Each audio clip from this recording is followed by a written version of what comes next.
Who should I invite for this podcast? Rita Mendes from Alt Digital. Rita Mendes is head of people at Alt Digital, a fully remote company with people in several countries. For this conversation, I've asked for her help covering topics like engagement, culture, performance management, and recruitment in a remote environment. Meet Rita Mendes. Hello, Rita. Thank you for accepting this challenge and for being part of the show. Thank you. Thank you as well. And hi. Hi. So, Rita, just for the sake of a small introduction before we start talking about what I think would be several interesting topics. Currently, according to your social media, you are head of people of a company called Alt Digital that has people from several countries and around 50 people at the moment. Okay. So the reason why I thought this conversation must be interesting is because the fact that you are a fully remote company. So you are responsible for HR in a fully remote company. There must be some interesting adaptations that you need to do on a daily basis when doing normal HR work. Okay. And because I'm also related with remote work, I believe we could exchange some ideas today as well, if we are able to. Okay.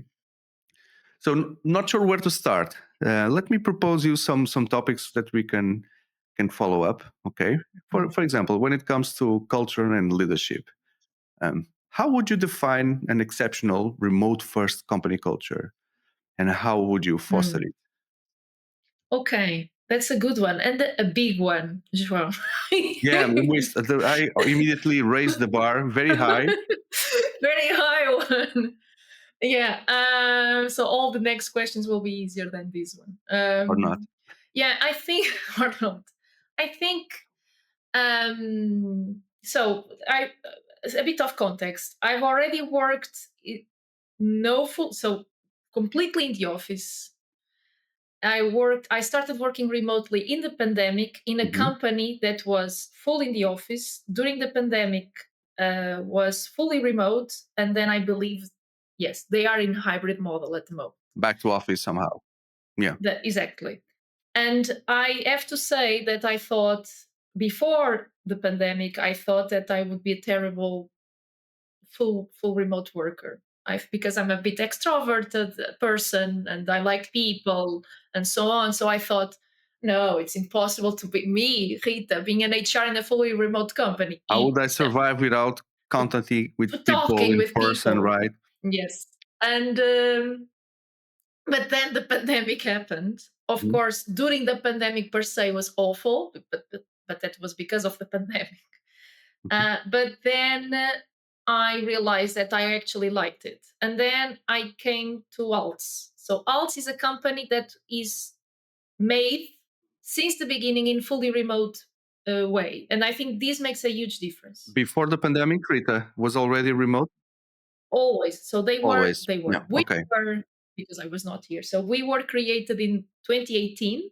And since the day one, we were fully remote. That's important. That's important. I think it makes a huge difference because all the processes, all the systems, everything that you have done since the very beginning is based on the fact that people won't see each other. And I think this makes a difference in how the first big core group is created. So the C-level is already creating policies and procedures and strategies and thinking about the vision of the company, knowing that they won't have like a huge kickoff of 30 people or 60 people saying what are the objectives of this year. So I think that makes a huge difference because then it's everything that you create is based on that. It's remote first, everything. Remote first mindset. Because when I was in my previous company, it was a bit complicated because everything like the huge meetings, talking about strategy, talking about things that we are going to do as a company, every time that we needed to discuss that was in a full office. And what we tried to do back then was, okay, let's translate everything that we have done fully in the office into fully remote. It's an adaptation to remote, right? And that's the first step, because you cannot do that in the same way. So the Mm-hmm. things that you were used to imagine when you have a huge kickoff or thinking about strategy. Let's put it that way. You have to do a strategy meeting.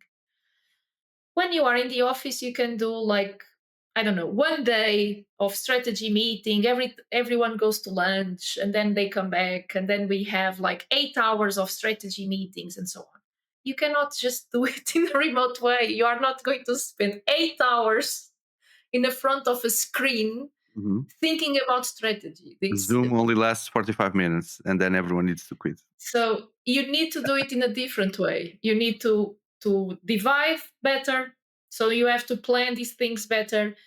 You can do something, you need to be more intentional.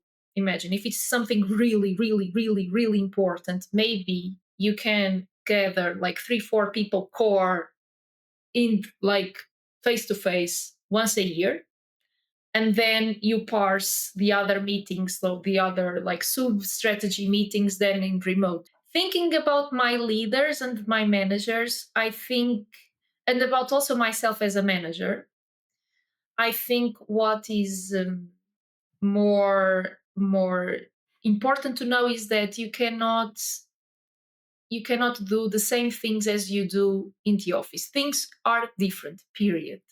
And another thing is, people that are in remote, they are in remote because they chose to be in remote. So that means that we're talking about people that chose remote because they like flexibility, or they like to be alone in a house and no one talks to them, or they are a bit introverted and they like the aspect of being, limited social connections. Or there are Mhm. people that like to work today here in my house, then work in another in another country in the next day, whatever. Also, they like the work life balance of remote comes. So if you are a remote company and you really, really, really try to push things as you would do in the on in office, that won't happen. I think you made a very important distinction, Rita, which was companies that were always remote and companies that Mm, started to be remote because of the pandemic, and now they are mm, maybe continuing being remote, or which is probably what is happening the most, which is asking people to go back to the office full time mm, or just hybrid. And that's because they found something that was not working remote, and then they want to have everyone back in mm, office. And it's important because I guess companies will need to work in a different way if they are truly remote before pandemic, or they had to adapt to remote because of the pandemic. Um, what do you think? You mentioned that things need to be done differently because of mhm, remote first mindset. And can you give an example of something in HR that everyone knows, but you mm. had to do it differently because it is a remote first? Just to have a real example here. I think I'm going to a easy one, which is Okay.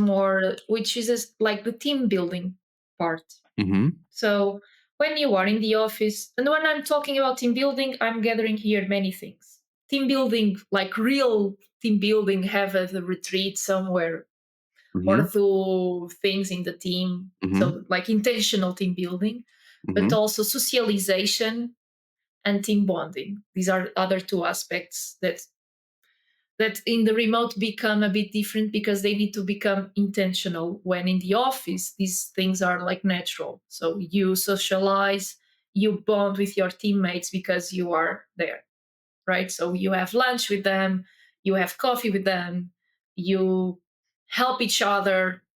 Uh-huh. And I think so this big cake that I call team building, which encompasses team building practices like retreats, socialization, and team bonding, I think they are different. So when we are in the office, as I said, the team bonding socialization part is very natural. So you have dinner, you have coffee, you have lunch, you talk in the corridor, whatever. Yes. And also you have the retreats that usually, of course, HR manages together with the managers, sometimes with the big team, sometimes with the smaller teams. And they do it also in a quite of frequency. But the thing is, you either have this very not intentional team bonding where people just gather around whatever without any mediation, or you have this team bonding like one size fits all for everyone, right? So HR or your manager says, okay, this year we are going to somewhere, we are going together, blah, blah, blah. When it comes to remote, all of these three things become intentional. So, and I think at least for my own growth as a professional, it is a very interesting challenge because you need. So, in order for people to trust them between themselves, they need to know themselves. They need to be vulnerable with each other. They need to know who are they when they are not the professional, so to say. But at the same time, you want to turn those things into an intentional way of doing it. Do you force those conversations to happen? That's the tricky part. You cannot say like enforce everyone to do what you want. So some HRs or some companies like that doing transition to hybrid, usually what they do is like, okay, so we are going to implement these coffee chats. Everyone goes to coffee chats once in a month, and we are going to have this virtual event and these all ends, and everyone goes to these all ends, and that's it. So these are our things that we do, and then we have a retreat every year, and that's our rule for this. And my experience in the remote setting, I think if you go this way, you are going the wrong way. Because again, if people are in remote, they are in remote because they opted to do remote because they like the flexibility, or they are introverted, or they like to travel around, blah, blah, blah. So what I've done in Alt so far is really do small, like, instead of me saying, okay, let's all of us do this, it's like, let's try. And I've been trying stuff. I start very small, and if they go well, we grow them. But for instance, every dinner, every retreat, every activity, every social activity that we organize at Alt, it's not mandatory. And I'm saying this like for real. It's not, because sometimes other companies might say it's not mandatory, but if you don't go, then you are They like, remember that on the performance review. On the performance review, they'll exactly. remember. Oh, because you don't socialize with your colleagues. And I was going to give you a raise, but you missed the team building that day, so. or your miss, or people see you in a different way. I don't know, oh, it's that guy that never goes anyway. And I think I think something that I think this was something already established before I joined. So like, if you don't want to join, you are not, it's okay. Okay. Then I try to have, and we try, because actually some of the activities that we do, it's also like propositions from my team, from my colleagues, also from my team. So we have, I think, things for different tastes. So we have a virtual activity every month, but even the virtual activity, we change what we do in that virtual activity. Sometimes is a game, sometimes it's just like crazy talk about a topic. Sometimes it's like people sharing knowledge about the topic that they are very driven about. You create the space for those events, and then people decide if they want or not to participate and Yes. socialize, etc. Yes. Okay. So we also have like team dinners or retreats. Those are mandatory, right, or not? No. As I said, no. The retreats I never have. Come on, I'm traveling people from India and from Ecuador. But Rita, let's be realistic here. If the company sets up a corporate event somewhere in the world and invites everyone to come in, right? If someone doesn't go and could have many excuses, but they won't look good, right? After not appearing on a company event. I don't know why. Like sometimes the reasons usually are very like. I imagine it's in our case it's 1 week, so it's from Tuesday to Friday. It's a huge, big investment of time. Everyone will be there. Your manager will be there, expecting Everyone will you, be right? there, exactly. Right. And then you don't show up. If I don't show up, that's a big trouble. Not you, Rita. And then someone decides not to show up. Usually, why people don't show up? So usually it's like because they are having like a personal situation going on, or because they have kids and they cannot be away from the kids. Yep. I cannot say to a dad or to a mom, no, you have to come to the corporate event a week. Okay. So I'm just pushing you here, right? So in your opinion, there's no problem if someone doesn't show up or says, I don't want to go. Find value in that activity, then you will go. If you don't find value in that activity, then you don't go. If in the end no one goes to that activity, You're fine. that means the activity is not good. Okay. And we need to do something different. I think when my boss is going to listen to this, I think he will agree with me. Okay. And what are the challenges in terms of communication, everyday communication in a distributed team in multiple time zones? That's a very good one. I find that the most tricky part in remote is communication. Absolutely. The most tricky. You need to be a different employee to be working in a fully remote in what is related to communication. How different, Rita? I think first of all, you need to understand what is the meaning of over communicating. So you need to first of all you need to very fast understand what is the appropriate what is expected from you in terms of communication, and this is different from between companies in remote. There are companies that asynchronous communication 100% is fully okay. You can, if you cannot chat and you can only like send a notification via Notion or via whatever, that's okay. But there are companies where it's more it requires more synchronous communication from you. And I think in the remote world it is a challenge because you need to understand very fast where you are in terms of employee in a remote company, and also adapt very fast to it. So you yourself, you need to understand what is required from you. And the company also needs to say very like document what is expected from you as well. So in our case, what we do, we are not a synchronous company, we are sort of synchronous company. So we require our employees. So first of all, context. We have people GMT -5 up to GMT +4. 5. Okay. 5. So that's India to US. Anyway, so I have this huge time frame to encompass. So what we have done, so Portugal is kind of the reference.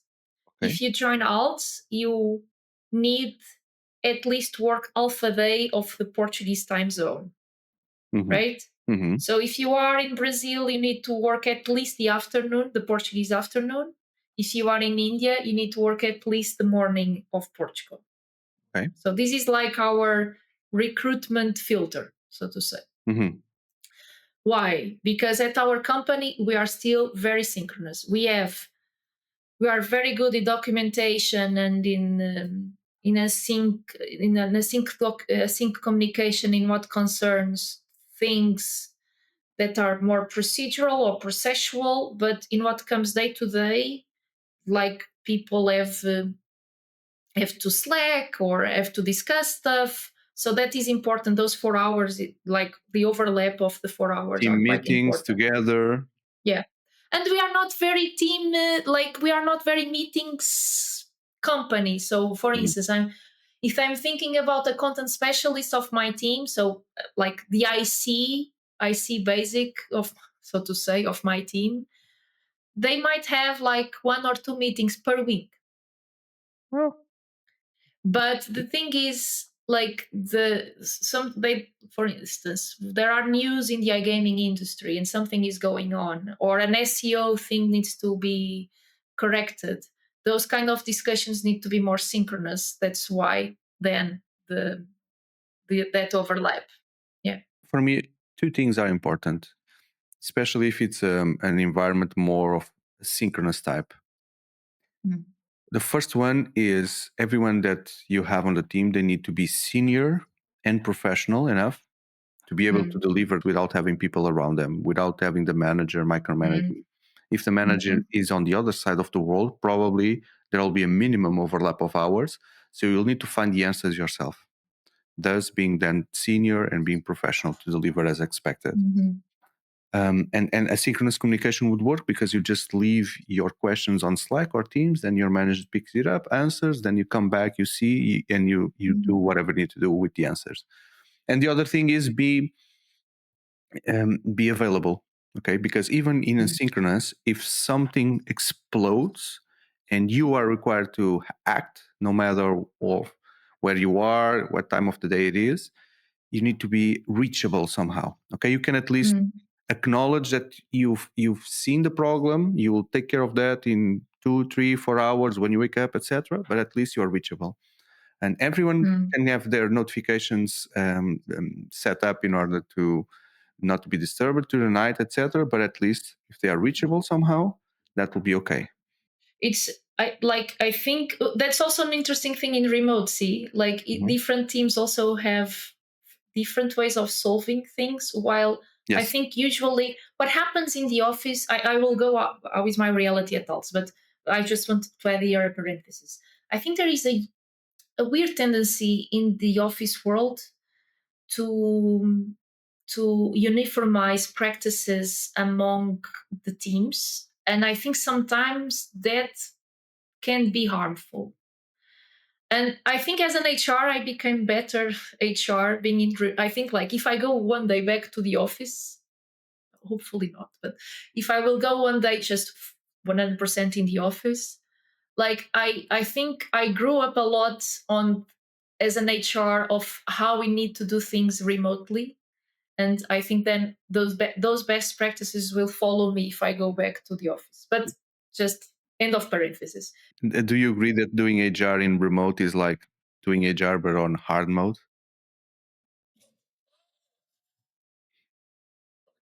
I love that question. In hard mode. Yeah. I never thought in that way.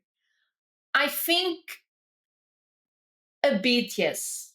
But also because there are not, like, we are few, we are still not the majority, right? So it's something new. You have few people talking about these, and like, we still have little knowledge and little experience among the community in HR to us also to be better, to do better, like we are all try and error and see what works and trying to talk among each other about it. But I think I think I learned a lot about communication, self-motivation, the importance of self-motivation for you to be a good employee, discipline, how I learned also a lot about myself as a person. So where I am more productive, when I am more productive.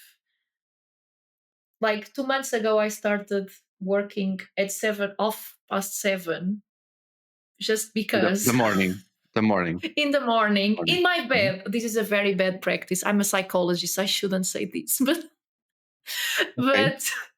but it's like to do those things, like very short things in the start of the day. It's like dopamine rush. Like, okay, ta, ta, ta, ta, ta, ta, ta, ta, ta. It's very good for like little actions that I need to do in the start of the day. One of my managers on working remotely told me once that in terms of recruitment, we need to find a profile that is the sweet spot for working, willing to work remotely and at the same time have conversations and develop himself and work and delivery. So there's a specific sweet spot that is the only one that will make sure the person will perform as expected when working remotely. How do you design a hiring process that ensures that cultural alignment with your remote environment? Do you have anything different?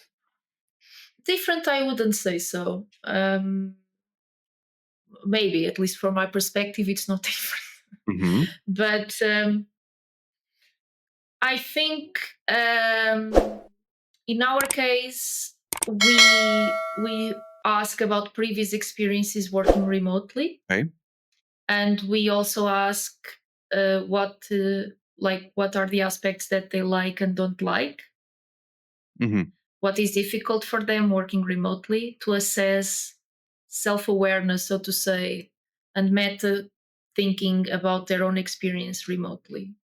Because if people don't have an opinion made about that, usually is because the maturity about working remotely is not there. I have to say, though, that I think we have in the past some hires that didn't work well because of this. And this, I think, highlights the importance of really assess this.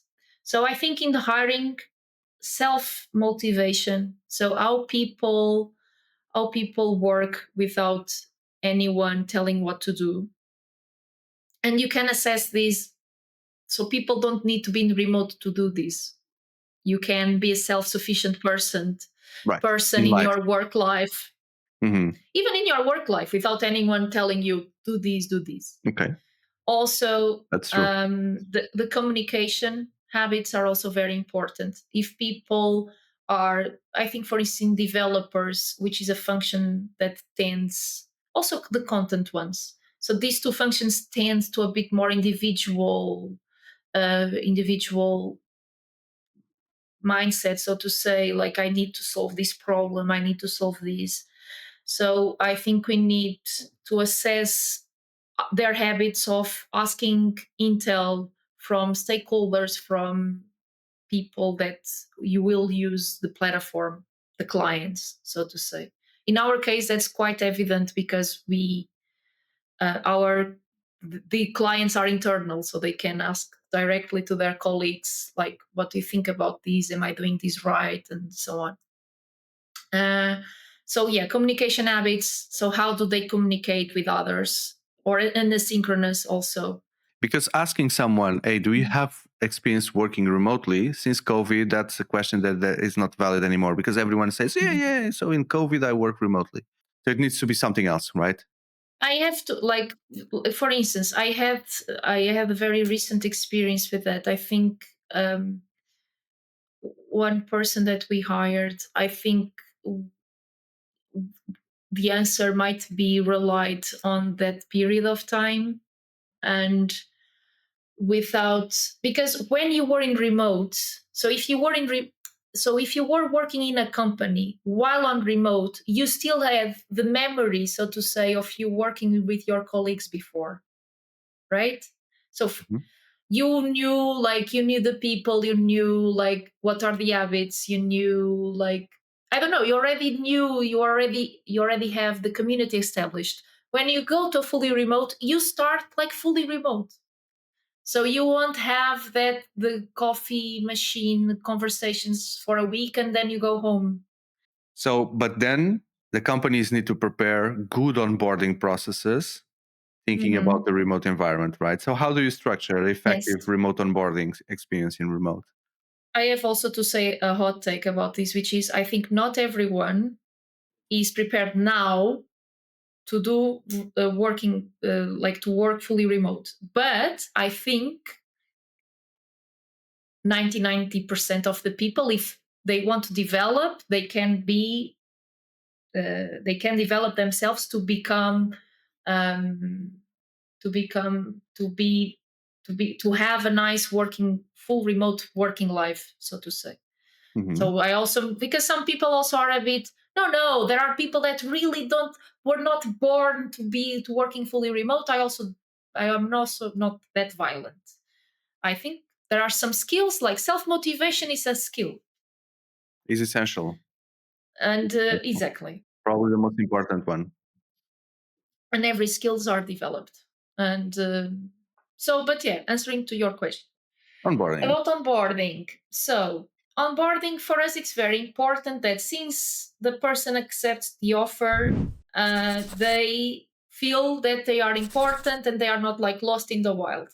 Many things I think are quite good practices that people do in office companies. But in our case, or in fully remote, you really need to be intentional about it. So the first one is, I want that the new employee, the new joiner, knows that they are not like lost in the wild and that someone is already taking care of the paperwork and thinking about them.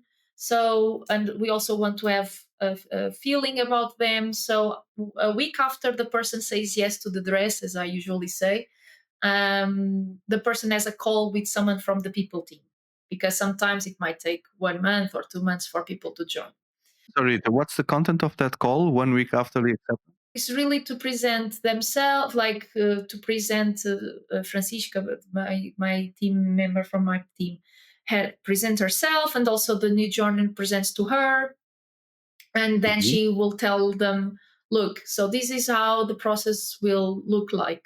So I'm going to send you this paper, and then 1 week before I will give you this, and then on the first day you will have a meeting with me. It's going to be your first meeting. So to really manage expectations. It's like a welcome call. Welcome to the team. Yes. This is going to be what's going to happen in the next. Exactly. So because usually when like what I've seen in the past is companies do that in a written way, or they send like a page with all that information, but usually after the contract is signed. So we actually do this really early on in the pre-onboarding process. And and I think it was an idea from Francisca to do that, and I think it was a very good idea. Then on the first day is ours, is HR day, as I usually say. We have a call presenting the company, like the normal stuff. I think what we do different, we do two things different, I think, in my opinion. The first one is we have a separate session to talk about culture and values and how to work remotely. So how we work remotely in our company. Mm-hmm. And this happens 2 weeks, 3 weeks after the person joined, which 3 weeks? we decided to do that way because what happens in your first week? You should have known already how to work, right?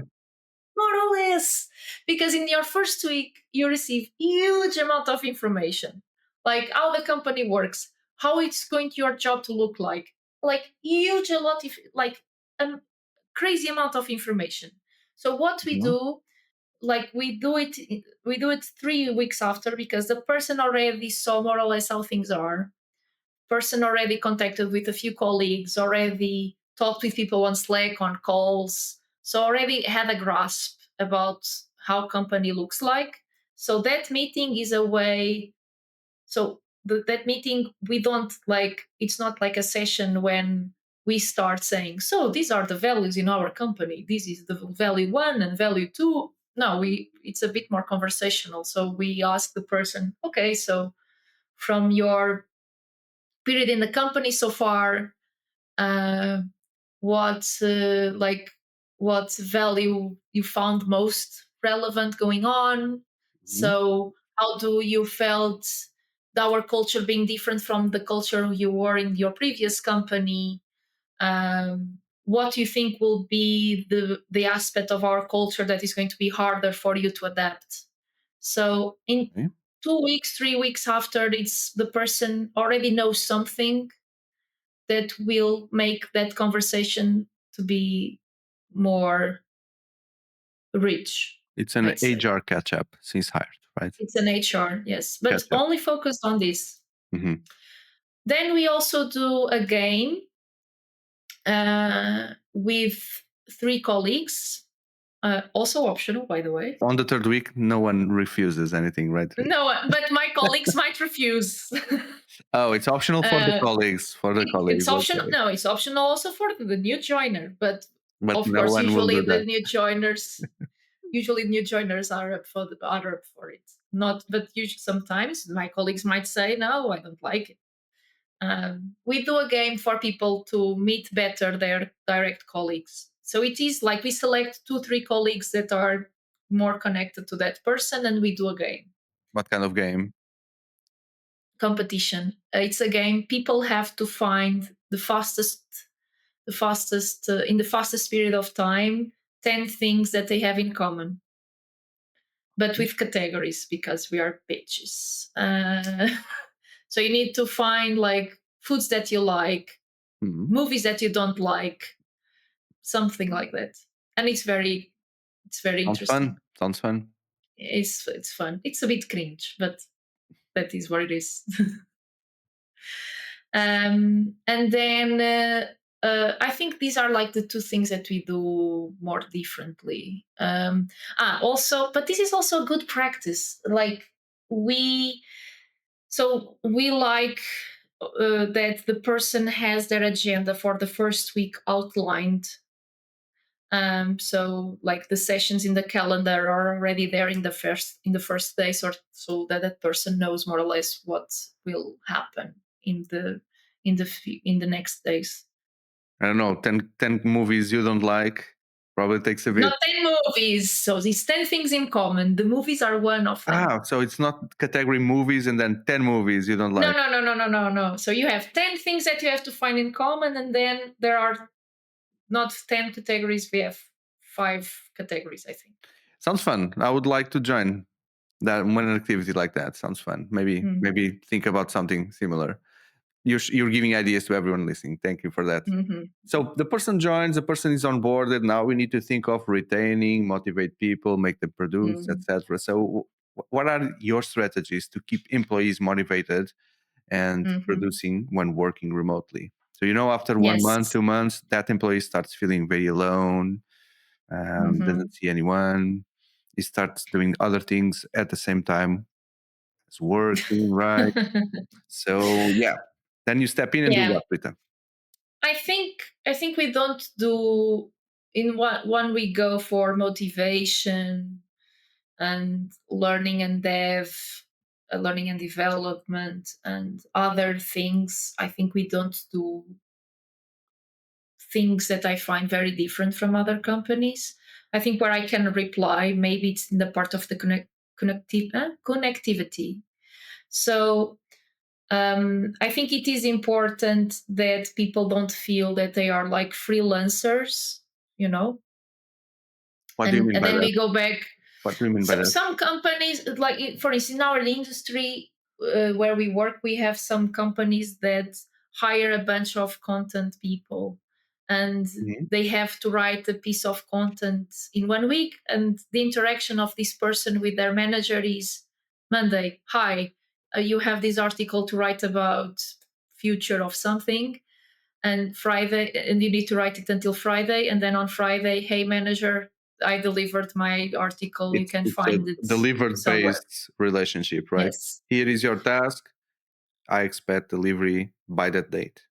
Exactly. So no, like very few interactions, no, yeah. And we don't see that.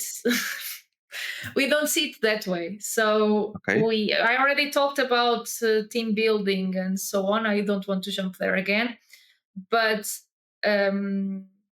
I find important to people to feel that they are part of something. And for that, I do two things. One, I do it personally. So I have conversations with everyone in the company at least twice a year. So when I say conversations, is like a call, and it is on the calendar. And right like this, I know for sure that I will talk with that person, even it's a very shy person that hates people. I will talk to them twice a year, and I will find, and I can talk to the person how they are and blah blah blah. but this is not rigid. So sometimes when things get harder, because people are people and they have problems and they have challenging situations, sometimes I talk more often. So I really take this into my shoulder of, no, I'm like, people are remote, but they are not like a freelancer that no one cares about. Um, then I think a lot of work needs to be done with managers, and I think managers. We try to have a work with managers about having also points of connection with the person. So some teams have weekly sync ups, some teams have bi-weekly sync ups, but something that I talk with managers is the importance of having frequent conversations with the people, how they are doing, asking how are their lives, because also remote things can fall very easily into a transactional mode. We also assess engagement to understand how people are in the company, and again, I think it's important to coach managers, and with managers I have more conversations. So I really try to be close with managers to understand how are their teams. And I try to bring data also. For instance, in the beginning of this year, I told managers, managers, look, you have these team members that I think they are in the death zone. The death zone. Wow. Death zone. It's like that tenure, like the tenure where the odds of some of people to leave are higher. Sorry, you said death zone or bad zone? Death. Death. They are close to death, or they are close to be killed. To death is like Okay. they are close. They are close to the door. I tell managers that, look, these people are in high risk, statistically speaking. The proper way to say is high risk of leaving. But you call it the death zone. Okay, I've never heard. Death zone. I think it's me who coined it. I think I So can. we I'm need a to bit pay you dramatic. royalties if we start using that. If everyone listening now implements the death zone. Every HR should know more or less what is the death zone of tenure in their companies, by the way. Even if you're a small company, of course, not in the first year, but once you have already start having data, you can have that. So I have a conversation in the beginning of the year with my manager saying, look, these team members might be in the death zone. How are they? Do you feel they are engaged with the company? Do you think that they are connected to the company? What is their motivational drive to stay here? If they leave, if they tell you they want to leave, how hurtful is going to be or how impactful it's going to be in the company? Do we want to do we want to take measures to predict that or to prevent that? Or to have a plan B. A plan B, exactly. So I try to be close with managers. So I have these frequent conversations with them where I ask how are their teams, also coach them in some things that they find that they need some help with. And I think that is helpful. How does someone get put into the death zone? Is it just performance? No, it's terrible? statistically. So it's based Awesome. on tenure. In our case, is if you are more or less between your second and your third year, you are in the death zone. Automatically? I mean, I'm not telling someone, yay. No, I'm curious because I'm imagining this, Rita, which is you get the performance data, you get the tenure, you get engagement data, you mix together in some kind of calculation, and then the person goes into the death zone because the results of all of that. But that raises me in questions. Performance is easy to know, right? You know, the person is performing or not, right? Tenure automatically puts someone in the death zone. That's why I was curious. As well as engagement. normally engagement surveys are confidential, so you don't know exactly who is saying what, who is responding low, etc. So it's very difficult to use that to show someone in that individual level. you don't have individual data, right? Exactly, that's true. I You're don't know what right. you're You're right. applying, but normally if these things are well done, it's No. confidential. Right? They are. They are So confidential, guys. Please. people that are listening from all digital, it's everything's confidential. So how do you are able to say that the person is a risk of leaving, right? Yeah, I'm not saying it's a risk of leaving. I'm just saying that statistically, there is a lot of people left during this period of time. So you look back in time and see some people left because they were in this kind of zone. These are the ones that we need to worry in order to follow the same. I'm not saying that they need to worry about. I'm just asking the question. So these guys are approaching 3 years in the company. What are we going to do about that? That's it. Exactly. Are we good about them? Are we good about them? Do we feel concerned about anyone? Okay. If someone leaves, are we good? If someone, of course, we never are good, but I think, guys, you are understanding what I'm saying. Are we good about this? If we are good, we are good. If we are not good, maybe it's like, okay, maybe do we want to deep dive and understand if there is a real risk here? And let's prepare that will avoid. It's just like click, click, click. In terms of performance management, what kind of adaptations do we or you had to implement? Because let me just say this with imagine a normal company, right? We all work there. So when there is a performance management cycle, the manager takes into consideration the performance of the person, the data, the results, etc., but also knowing the person in person, the interactions. There is that bias towards like I like the person, I don't like the person, etc., from a daily social life. But then when you work remote, you have how do you build something that is fair? Maybe it's even fairer. I don't know, but how are you doing that? I think I'm not doing I'm saying I would be that candidate that says I all the time. I think we are not doing something much different from what other companies do.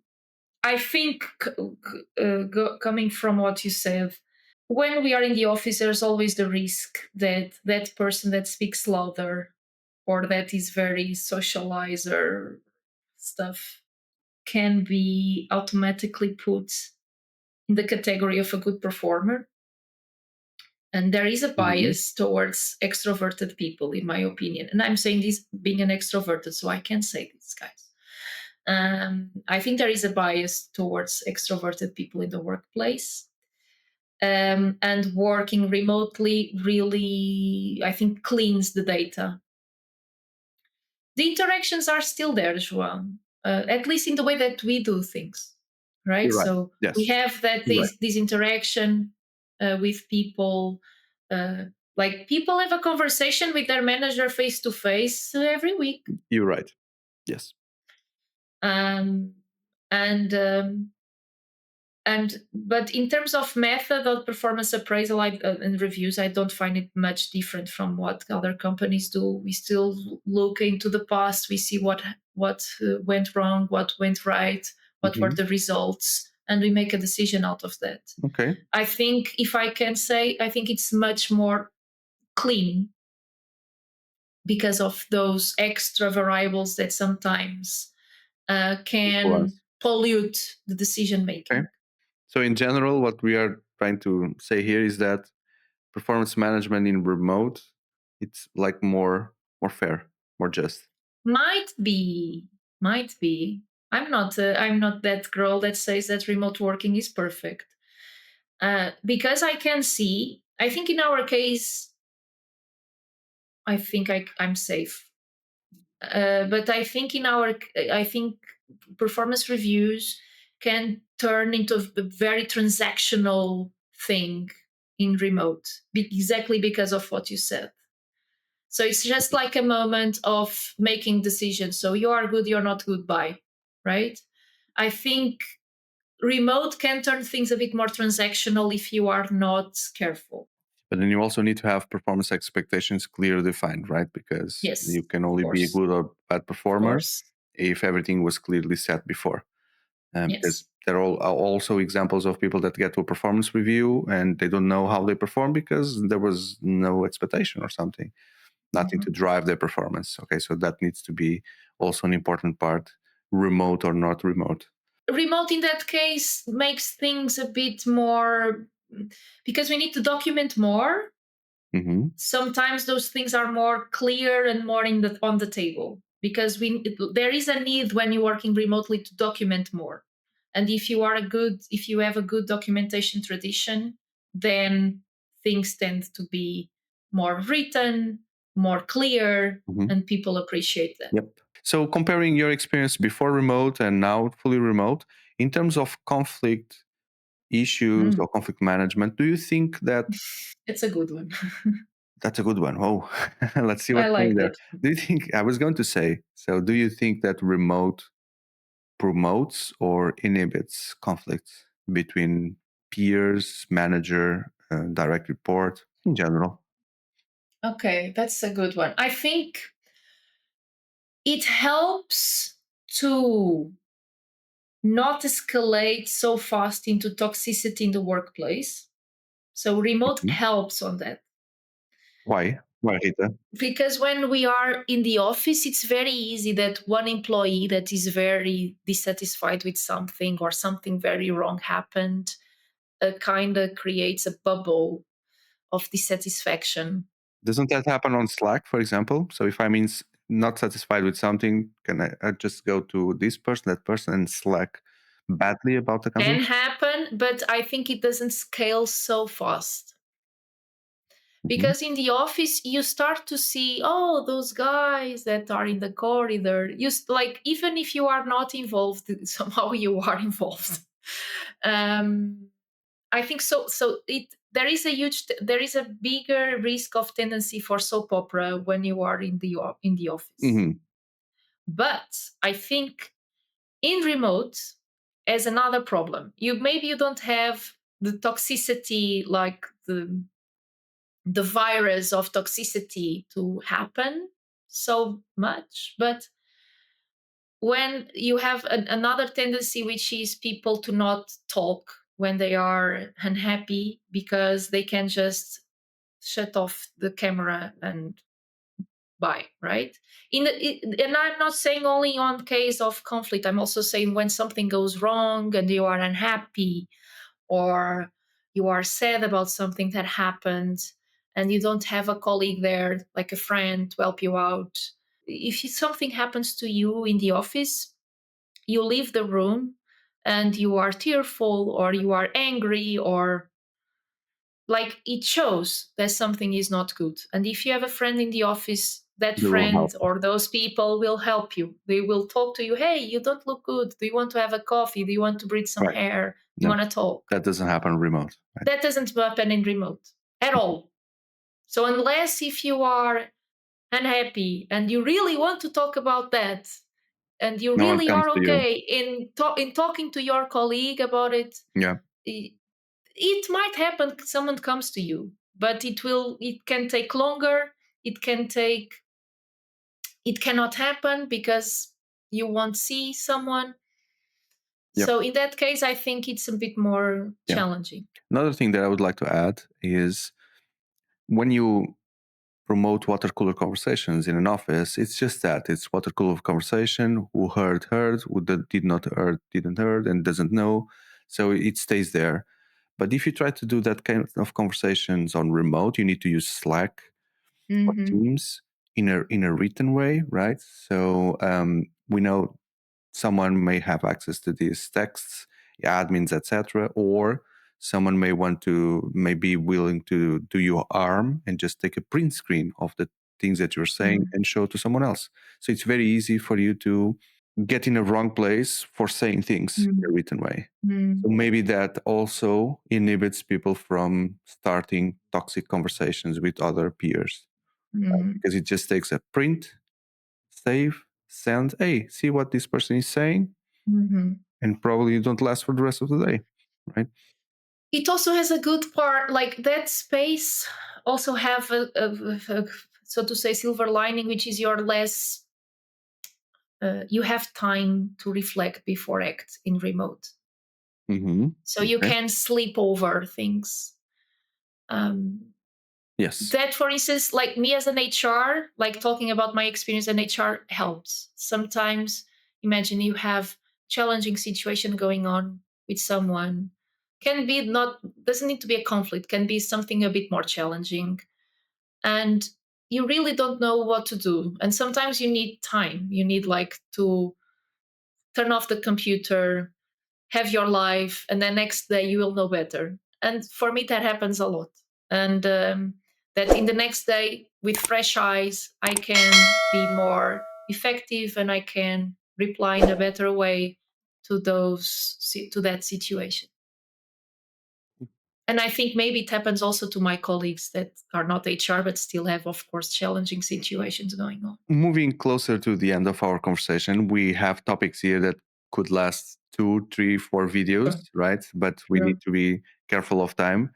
But what trends do you see shaping the future of remote work, and how should companies Mhm. prepare for them? I think we are living in this period of time a bit war. Like we have companies coming, but war maybe it's a strong word, but we have companies saying no, no remote, no longer remote, and then we have these companies that are really no, no, remote is very good. It's either one or the other, right? Exactly, and I think remote companies also need to be open to open the discussion of what goes wrong in remote. Mhm. And because actually myself I'm a bit tired of going to LinkedIn to my feed and saying these remote workers gurus about how good is to work remotely. I know I work remotely, but I think we need to open the discussion about the shortcomings of working remotely, and I hope that is a trend that will happen soon. So I think we need to open the discussion between us. So in order to avoid this type of conversation that no, no, like working in the office is very good versus no, no, working remotely is very good. What's stopping you um, for starting that, Rita? I'm not a very influencer for first. I'm talking about shortcomings of remote here. Okay. um, Mhm. yeah, but I think we need to open more, be more open about the fact that there are things that don't work so well in remote. Maybe the influences of remote work are the influences because they're always pushing the good side of remote work, and they Maybe, never I say don't the know. bad things, right? Because I think we are all afraid that somehow if we start talking about the bad sides of remote, that no longer our employers and people want to do remote, and that's not no, remote are here to stay, Okay. hopefully. So yeah, I would say this one. I don't want to join the cliche of AI, so I won't join the cliche of AI today. Maybe one day we can do something with remote work Mhm. together after this video. Okay. We'll find Okay. our way. Okay. So you don't want to do anything with AI, but I want to ask you, what are the 3 skills everyone in HR should be developing right now? And you cannot say AI. I cannot. No, no. I will not say. I will not say AI. Okay. Proper networking, because our function is very lonely. And I think it is important that we talk with other colleagues about our problems and then about our successes as well and learn together. I think it's better, but there is a bit isolation kind of tendency in our community. Also because we are usually isolated. So I'm not finger pointing. It's just also the nature of our job. We need to do a lot of things in a short period of time, and we need to do it. Let's do it. And I think we need to develop more networking and talk more Mhm. about our problems with other colleagues, and not being ashamed of that. That links with the conversation before, right? To start networking about the bad side of remote. Yes, Yep. and the good side as well. But sharing practices and sharing doubts and not being afraid of asking help from senior people, from people that already gone through the same problems that you have done.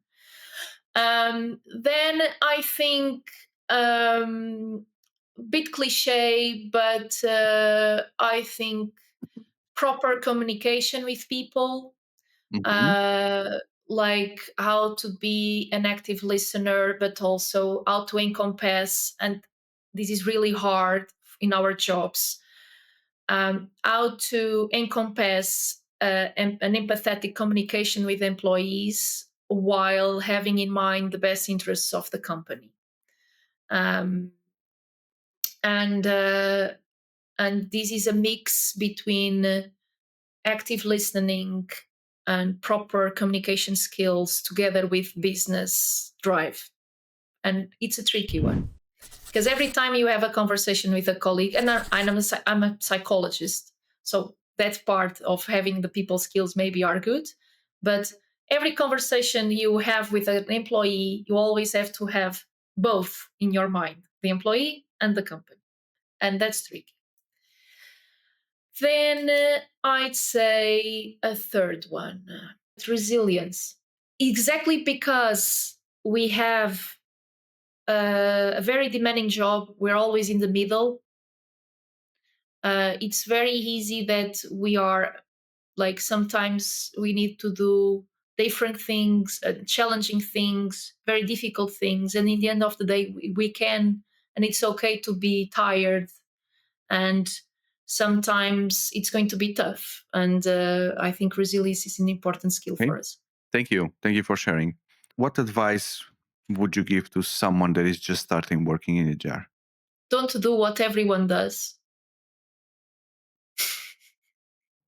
Don't go to talent acquisition just because you think that you only find a job in talent acquisition. Mhm. And but yes, don't do what everyone does. Try to see what other people do. Try to talk with people. Don't go with the flow. Or if you go with the flow, go intentionally. That's, I think, my advice. Big abstract, but yes. When someone is starting, they need to follow other people, right? To gain their experience, their knowledge. How would Yes, someone not go with the flow? if you want, thank you for that follow-up, good follow-up. If you the tendency when we are very juniors is like we think that reality in front of us is the only reality Mhm. we have. and and even if you have a very good manager, a very good company, and a very good job, I think it is important for you to really know how good your job is, to understand what is the reality around you.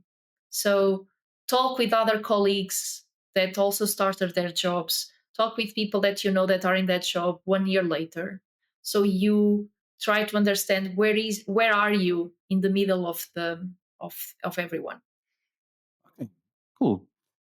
And what about you, Rita? Where do you see yourself in 10 years? In 10 In 10 years, years, yes. wow, in 10 years I will be 43, which is a very weird age for me to think about. I don't know. I like HR, and I see myself working in HR, but not only. I would Mhm. like to have maybe sort of fractional job, like something where I can do HR, but also I can do coaching psychology and career counseling and maybe teaching that I really like. I really like to teach. I really like to supervise people more junior than me. What do you like to teach? Which subjects? I love work psychology, so I would like to teach recruitment. Actually, that's something that I would like to teach. Recruitment, in HR, I think yes, in HR, absolutely. Recruitment, performance management, so those kind of evaluation in workplace. That's something that I like. There's nothing stopping you to. Yeah, but Yeah. at the moment doesn't make sense yet for me. So that I think I could see myself doing some workshops on that, but not like proper job. There's nothing stopping you now to start creating content on YouTube, for example, on those topics, and you'll be teaching, right? People will be listening and learning from you. But that's not probably the same kind of feeling you have in teaching, which is student-teacher kind of interaction, correct? So, Rita, everyone that comes in this show, in the end, I always ask the person if they can recommend at least another person that you think would be an interesting guest for this show, the same way that Daniela did with you, right? Yes. So who do you think could be an interesting guest? Rita Gouveia from Geeks. I think she's a person that combines better to be sweet, really care about people, but at the same time, always with mind in the business. Challenge accepted. Thank you for the recommendation. Before we go, the last thing that I always do with the guests is I will bring some HR topics. That one. that one, yes. People already suffer in anticipation. So for the ones listening for the first time, so I will bring two topics together, and you need to choose one which is you think for you it's more important in HR. So I drop the other one and I bring a new one, and you'll be doing these comparisons. And then in theory, in the end, there will be the most important HR topic for you, Rita. Okay? Okay. So let's see how it goes.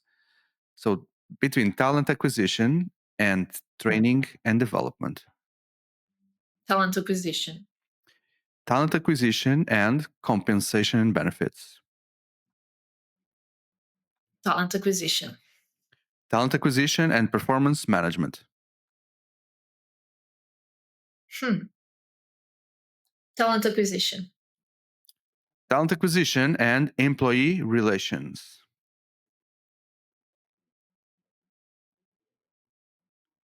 Talent acquisition. Talent acquisition and workforce planning, HR analytics. Oh.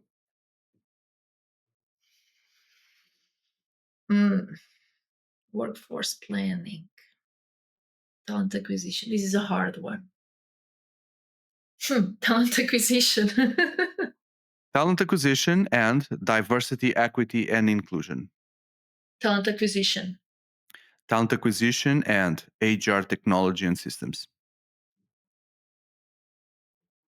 Talent acquisition. Last one, between talent acquisition and Let's see. engagement and retention. Oh. Haha.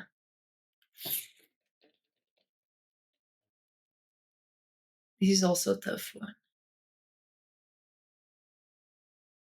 This is a tough one. I'd say talent acquisition as well. Okay, thank you. So today we had Rita Mendes, talent acquisition above all in HR. Thank you very much for being in the show, Rita, and for the things you shared. Thank you. See you next time. Goodbye. Bye.